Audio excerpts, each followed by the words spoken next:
Have you ever stumbled upon a chapter of history so bizarre it seems more fiction than fact? Imagine a Europe not just of knights and castles, but also of cannibals? Yes, you read that right. This isn't your typical history lesson. Let's dive into the shadowy corners of Europe's past, exploring a narrative so wild it's been left out of our textbooks. Ready for an unconventional historical journey? Number 1. The unspoken history. History, as we know it, is often a tale told by the victors, glossing over the more unsavory parts. But what if there's a chapter so dark, so unsettling, that it's been deliberately left out? This is the story of a Europe not just conquered by swords and diplomacy, but also by something far more primal and terrifying: cannibals. Let's start with a question. Why do we always hear about the grandeur of Rome and the wisdom of Greece, but seldom about the marvels of ancient India or the mysteries of other ancient civilizations? Did you know that India has 1,000 times more ancient buildings than Italy or Greece, constructed with durable materials like granite and basalt compared to the soft limestone of Rome? Yet, our history books are filled with tales of Roman emperors and Greek philosophers. Makes you wonder, doesn't it? Moving westward, let's talk about a city in France, almost a mirror to Rome with its Colosseum and aqueducts, yet hardly a whisper in our history classes. Why the bias towards Rome? Could it be that history, as we know it, has been carefully curated to highlight certain narratives while completely ignoring others? Now, here's where things get even more intriguing. Have you ever heard of the Dead Continent? It's a term that barely gets a mention in conventional histories.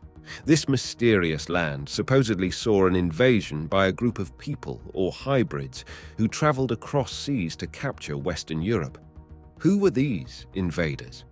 Ancient texts, fairy tales, and epics refer to them as Koshchai or the Greys, a group shrouded in mystery and rarely spoken about. It's said that these invaders were the ones who introduced the concept of civilization to Europe. But this wasn't a civilization of mutual cooperation and development. It was a rigid pyramid of power. Think about it. The entire structure of European society, with its kings and vassals, might have been shaped by these enigmatic conquerors. Take a moment and imagine a Europe where the so-called ancient Greeks, the Phoenicians, and other well-known groups were just different faces of the same mysterious invaders. These were the people who brought the urban community model to Europe, a model based on commerce and a strict hierarchy of power. But let's add another layer to this enigmatic history. According to some theories, these invaders were not just conquerors, they were cannibals. This might sound like something out of a horror movie, but evidence suggests that the ancient Europeans might have faced adversaries who practiced cannibalism. This wasn't just about territorial conquest, it was about instilling fear and asserting dominance in the most primal way possible. This brings us to a critical point. How could the Europeans not mount an effective resistance against such invaders? Perhaps it was the extraordinary cruelty of these cannibals that paralyzed the local populations. The concept of eating another human being was so alien and terrifying to the Europeans that they were unable to mount a cohesive defense. As we explore this hidden chapter of European history, we must consider the possibility that the continent's past is far more complex and shadowy than we've been led to believe. The idea that Europe was once in the grips of cannibalistic invaders challenges everything we know about our history. But, as we delve deeper, the evidence begins to paint a picture that's hard to ignore. Number 2. Architectural anomalies. When we think of European architecture, images of Gothic cathedrals and Roman aqueducts often come to mind. But have you ever stopped to ponder the peculiarities hidden within these stone structures, anomalies that suggest a history far more complex than we've been taught? Let's embark on a journey through Europe's architectural wonders, not just as tourists admiring their beauty, but as detectives seeking clues to a hidden past. Imagine walking through the cobbled streets of an ancient European city. Now, look beyond the obvious. What if these buildings hold secrets of a time when Europe was under the shadow of a vastly different culture, perhaps even that of cannibals? First, consider the construction materials and techniques. While Europe boasts structures made of limestone and sandstone, other ancient civilizations, like those in India, used more robust materials like granite and basalt. Why this stark difference? Could it be that the European structures we admire today were actually influenced by or even built by outsiders with advanced knowledge of architecture and engineering? Now, let's turn our attention to the designs themselves. Have you ever noticed the eerie similarities between European castles and certain non-European fortifications? The resemblance isn't just superficial. The layout, defensive mechanisms, and even the masonry techniques bear a striking similarity to those found in far-off lands. This begs the question, could these architectural marvels be the legacy of a foreign influence, possibly the mysterious invaders we spoke of earlier? One cannot discuss European architecture without mentioning the iconic Roman Colosseum. But did you know there's a remarkably similar structure in France, in a city that's barely a footnote in history books? This similarity is not just a coincidence. It points towards a shared architectural heritage, one that spans continents and cultures. It's almost as if these structures were part of a global template used by a widespread and influential culture, possibly the very invaders who left their cannibalistic mark on Europe. But it's not just the grand structures that tell this hidden story. Even the urban planning of many ancient European cities suggests a level of sophistication that was previously thought to have originated elsewhere. The grid layouts, the strategic placement of public spaces, and the integration of city walls and fortifications hint at a comprehensive understanding of urban development, one that might have been imported from other advanced civilizations. Furthermore, delve into the lesser-known ruins scattered across Europe. These ruins often deviate from the traditional European architectural narrative. Some exhibit building techniques and stylistic elements that are remarkably similar to those found in other parts of the world. This architectural mimicry suggests a connection, a thread linking Europe to a broader global tapestry of architectural knowledge, possibly brought over by the seafaring, conquering cannibals. Number 3. Hidden in plain sight, the cultural evidence. Cultural artifacts are like time capsules, holding within them stories of the past, some obvious and others hidden. When it comes to the unusual history of Europe's past, particularly the influence of cannibalistic invaders, the evidence isn't just found in written records or grand architecture, but in the very culture that permeated everyday life. Picture this. You're exploring a quaint European museum filled with ancient artifacts. As you peruse these relics, consider that they might not just be remnants of the known European civilization, but could also be remnants of a time when Europe's culture was deeply influenced by external, perhaps even more primitive forces. Firstly, let's talk about European folklore and mythology. These stories, passed down through generations, are often dismissed as mere fables or exaggerated tales. But what if they hold a kernel of truth? Tales of fierce warriors from the sea, monstrous beings, and even cannibalistic practices might not be entirely fictional. These stories could be a cultural memory of the terrifying invaders who once roamed Europe. Consider the legend of the Wendigo, a cannibalistic creature from the folklore of the Algonquian-speaking peoples of North America. Strikingly, similar legends can be found in European folklore too. Could these tales be a distant echo of the time when cannibalistic practices were brought to Europe by foreign invaders? Next, examine European art, particularly the medieval and Renaissance periods. Amidst the depictions of religious and historical scenes, you'll often find odd and sometimes gruesome imagery. Images of battles where the victors are depicted as feasting on the losers, or of demonic figures engaging in cannibalistic rituals, are scattered throughout European art. These could be interpreted as artistic expressions of the horrors experienced or heard of during the time of these invasions. Moreover, European festivals and rituals, some of which are still practiced today, often contain elements that seem completely out of place in the traditional European context. Rituals involving masks, dances, and even mock battles bear a striking resemblance to the rituals of far-flung cultures that historically practiced cannibalism. This suggests a blending of traditions and influence of the foreign on the native. Let's not overlook European languages and their etymologies. Linguistic studies have shown several European words, especially those related to war, trade, and navigation, have roots or similarities in languages from other parts of the world. This linguistic crossover hints at a time when Europe was not isolated, but was a melting pot of various cultures, including those of the alleged cannibal invaders. Finally, take a closer look at the culinary traditions of Europe.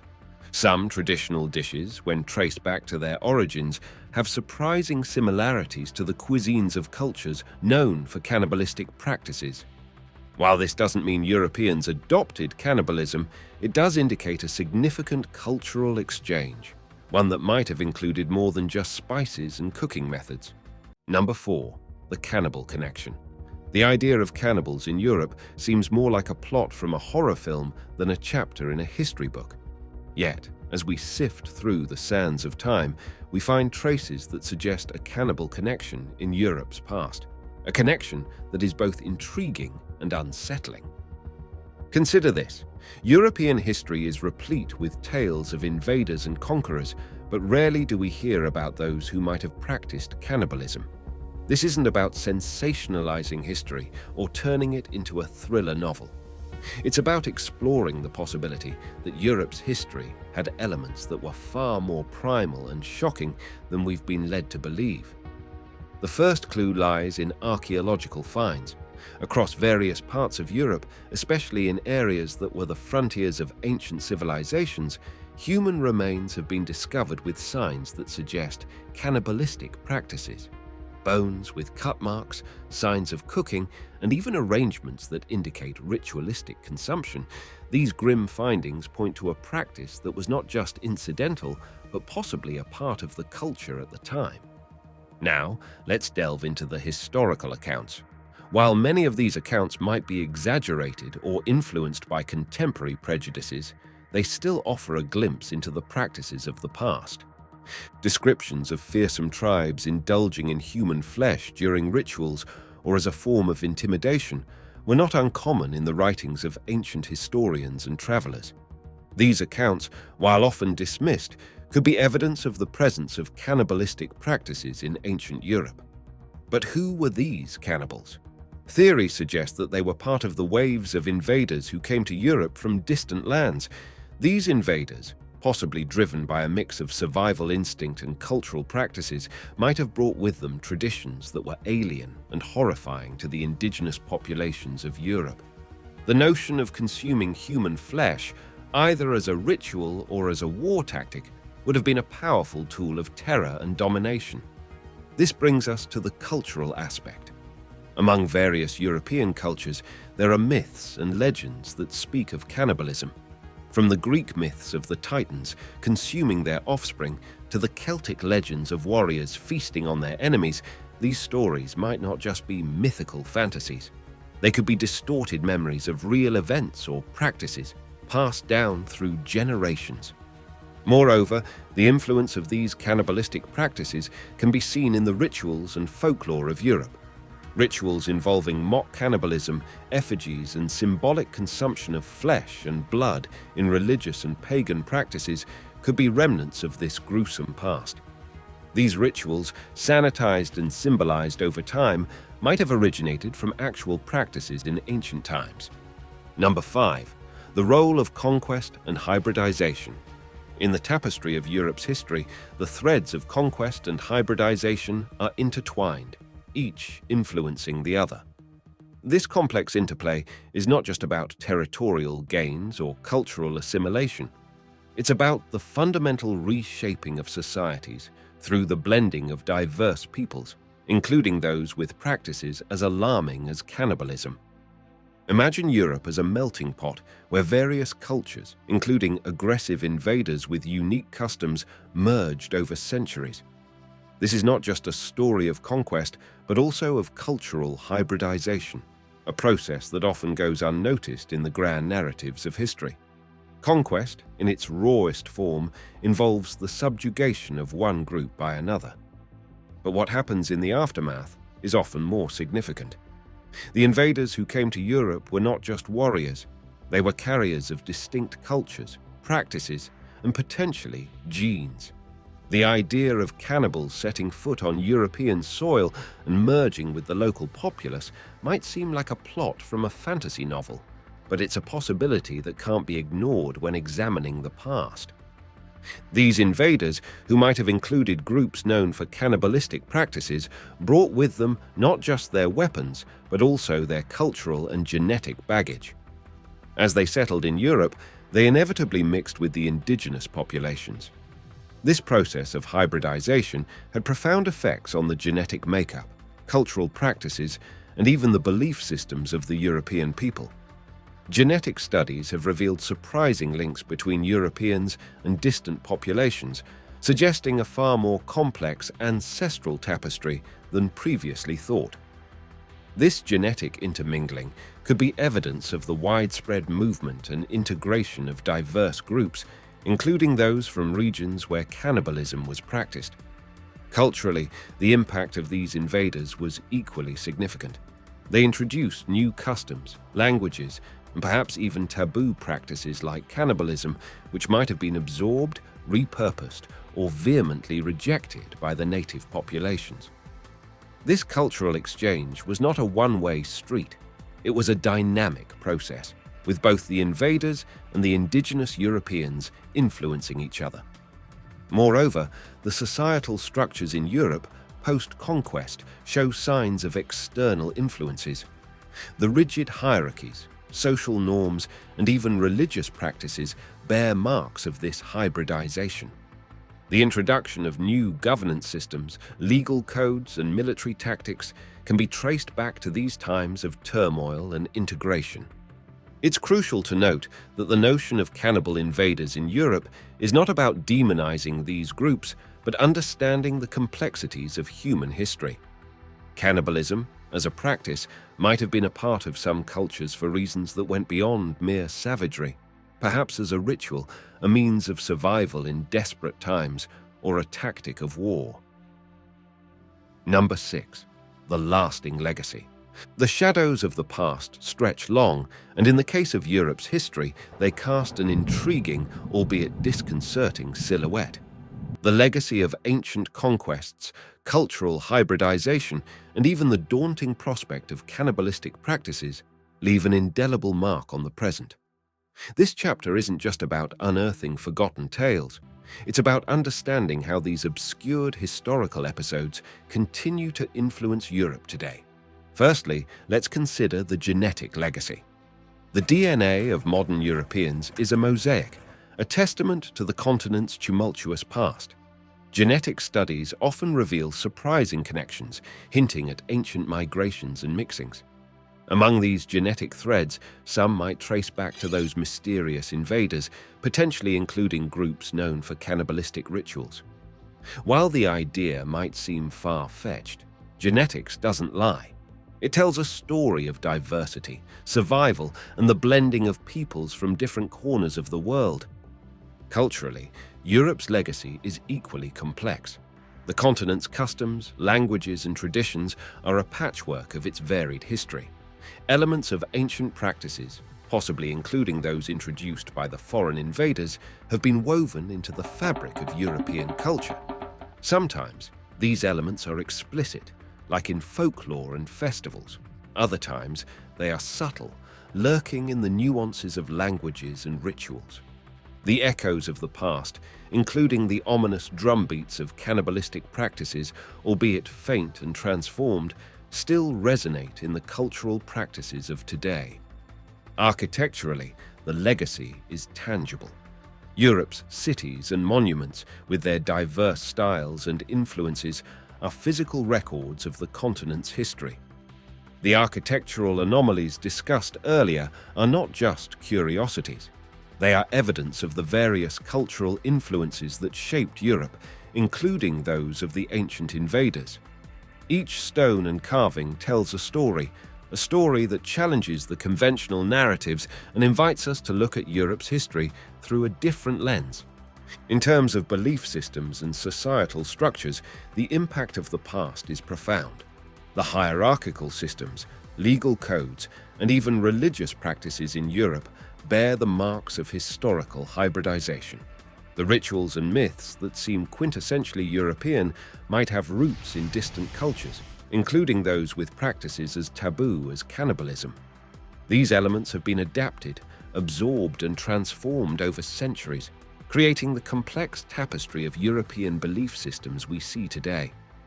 Furthermore, the legacy of Europe's past is evident in its art and literature. The themes of conquest, struggle, and the blending of cultures are recurring motifs. Even the darker aspects, like cannibalism, find their way into European art, albeit often as metaphors or allegorical references. These artistic expressions are not just creative endeavors. They are reflections of Europe's historical consciousness, a consciousness shaped by a past more intricate and varied than often acknowledged. Finally, the impact on Europe's identity and worldview cannot be overstated. The continent's history, with its mix of enlightenment and darkness, has shaped its collective psyche. The awareness, or lack thereof, of Europe's complex past influences how Europeans see themselves and their place in the world. The narrative of a continent shaped not just by its internal dynamics, but also by external, sometimes unsettling, influences, challenges the traditional sense of identity and history. Number 7. Unraveling the myths. Fact versus fiction in historical narratives. In exploring the enigmatic and somewhat shadowy aspects of Europe's past, including the possibility of cannibalistic invaders, it's crucial to differentiate between fact and fiction. History, often told through the lens of the victors or the dominant culture, can sometimes blur the lines between reality and myth. In this chapter, we'll attempt to unravel these tangled threads, examining how historical narratives are formed and how they may conceal or distort the truth. Let's start by considering the process of historical record-keeping. History, as we know it, is often a collection of accounts written by those who had the means and motive to document their version of events. This selective recording can lead to significant gaps in our understanding. For instance, the lack of written records from certain groups, especially those considered barbaric or primitive by ancient historians, means we only get one side of the story. Could the alleged cannibalistic practices in Europe be part of these lost narratives, overshadowed by the more dominant historical accounts? Next, we must acknowledge the role of archaeology in shaping our understanding of the past. Archaeological findings provide physical evidence that can either support or contradict historical texts. However, the interpretation of these findings is subject to the biases and preconceptions of the researchers. For example, evidence of violent deaths or mass graves might be quickly attributed to familiar historical events, while alternative explanations, such as the presence of cannibalistic rituals, are overlooked or dismissed. The influence of folklore and mythology in historical narratives is another crucial factor. Myths and legends, often dismissed as mere stories, can sometimes be rooted in historical events. The tales of cannibalistic creatures or invaders in European folklore might be exaggerated, but they could also be based on real occurrences or practices. The challenge lies in discerning the historical truth that may be hidden within these allegorical tales. It's also important to consider the impact of modern interpretations and revisions of history. As new evidence comes to light and contemporary perspectives shift, our understanding of the past changes. What was once accepted as fact may now be questioned, and vice versa. The narrative of cannibalistic invaders in Europe, for instance, might gain more credibility as new evidence and modern interpretations shed light on previously overlooked aspects of history. Finally, let's address the role of sensationalism in historical narratives. Sometimes the desire for a more compelling or dramatic story can lead to the exaggeration or misrepresentation of events. This is where critical thinking and a careful analysis of sources become essential. Separating fact from fiction requires a discerning eye and a willingness to question and challenge established narratives.